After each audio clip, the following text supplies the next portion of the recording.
नमस्कार। एक गुरुत्वपूर्ण अपडेट सहित मु अभय आपण स्वागत करुच्ची आपण प्रिय यूट्यूब चैनल अभय एडवर्ड।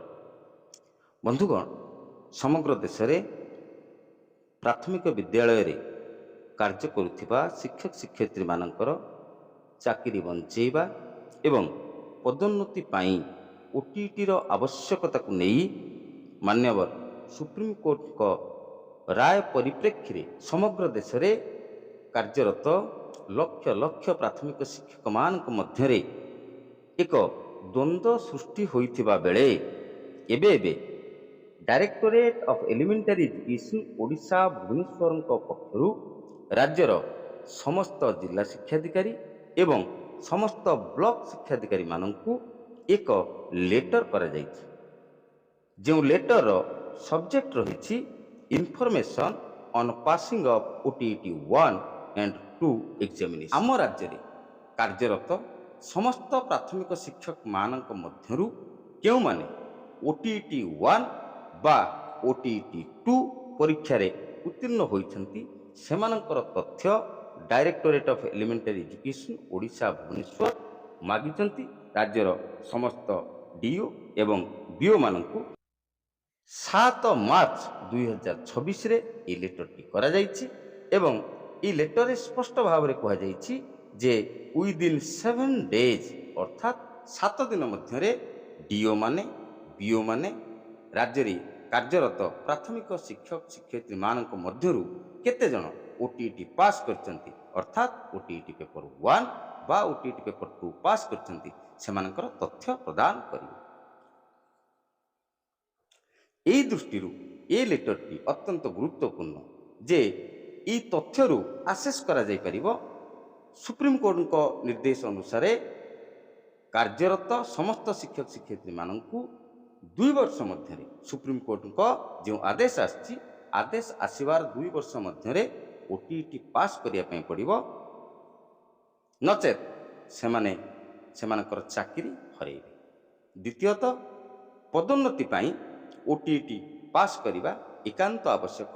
ओटीटी पास करि नथिले कोनोसी भी परिस्थिति रे पदोन्नति बा प्रमोशन दिया जाय पारिबो नाही। तबे 2011 पूर्वरु नियुक्ति होइथिबा शिक्षक शिक्षयित्री माने ओटीटी एग्जामिनेशन पाई मान्यवर सुप्रीम कोर्ट रे विभिन्न राज्य तरफरु आवेदन करा जायछि जहा वर्तमान सुधा विचाराधीन अछि।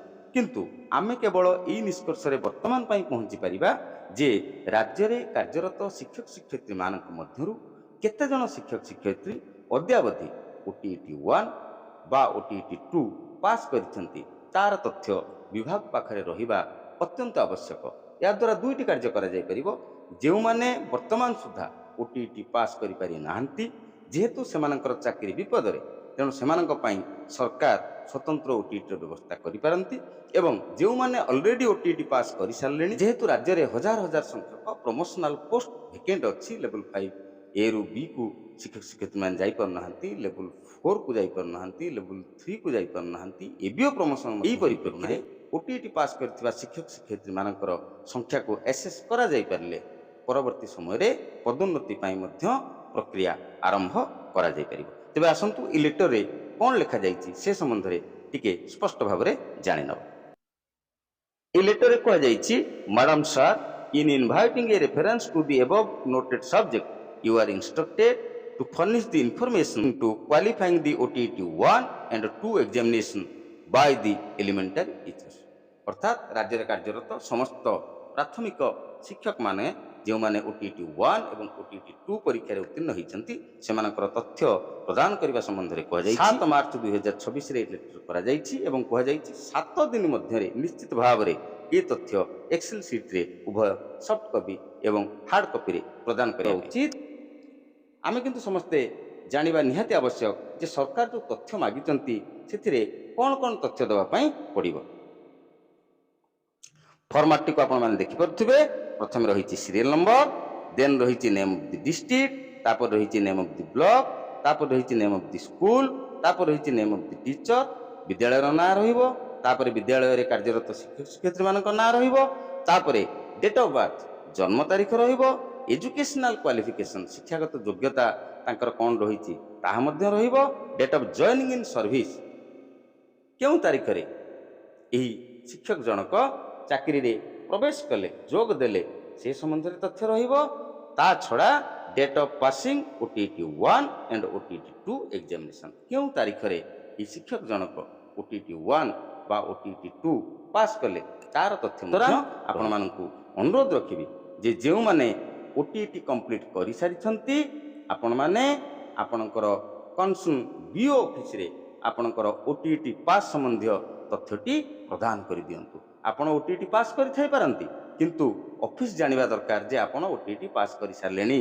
ସୁତରାଂ ଆପଣମାନେ ଆପଣଙ୍କର OTET ପାସ୍ ସାର୍ଟିଫିକେଟ୍ ସହିତ ଆପଣଙ୍କର କନସର୍ନ BO ଅଫିସରେ ଆପଣଙ୍କର ତଥ୍ୟ ଗୁଡ଼ିକ ଦାଖଲ କରନ୍ତୁ, ଯଦ୍ୱାରା ଆପଣଙ୍କ BO ଅଫିସ ଏ ତଥ୍ୟ ଗୁଡ଼ିକୁ କନସୋଲିଡେଟେଡ୍ କରି directorate of elementary education Odisha ଭୁବନେଶ୍ୱରଙ୍କୁ 7 ଦିନ ମଧ୍ୟରେ ପ୍ରେରଣ କରିପାରିବେ। ଏଇଟା ଥିଲା ସମସ୍ତ ଶିକ୍ଷକ ଶିକ୍ଷୟିତ୍ରୀମାନଙ୍କ ନିମନ୍ତେ ଏକ ଗୁରୁତ୍ୱପୂର୍ଣ୍ଣ ଅପଡେଟ୍। ଏଇଭଳି ଗୁରୁତ୍ୱପୂର୍ଣ୍ଣ ଅପଡେଟ୍ ପାଇବା ପାଇଁ ଆପଣମାନେ ଅଭୟ ଏଡୱାର୍ଲ୍ଡ ୟୁଟ୍ୟୁବ୍ ଚ୍ୟାନେଲକୁ ସବସ୍କ୍ରାଇବ୍ କରନ୍ତୁ। ଯଦି ଫେସବୁକରେ ଦେଖୁଛନ୍ତି ଫେସବୁକ୍ ପେଜକୁ ଲାଇକ୍ କରନ୍ତୁ, ଯଦ୍ୱାରା ପରବର୍ତ୍ତୀ ସମୟରେ ମୁଁ ଯେଉଁ ସବୁ ଶିକ୍ଷାଭିତ୍ତିକ ଭିଡ଼ିଓ ଅପଲୋଡ଼ କରିବି ତାର ନୋଟିଫିକେସନ୍ ଇମିଡ଼ିଏଟଲି ଆପଣମାନଙ୍କୁ ମିଳିଯିବ। ଆଶା କରୁଛି ଭିଡ଼ିଓଟି ନିଶ୍ଚିତ ଭାବରେ ଆପଣମାନଙ୍କ ପାଇଁ ଇନଫର୍ମେଟିଭ୍ ହେଇଥିବ।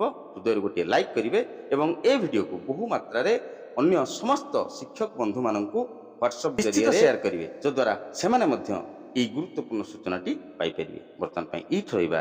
ଧନ୍ୟବାଦ, ନମସ୍କାର।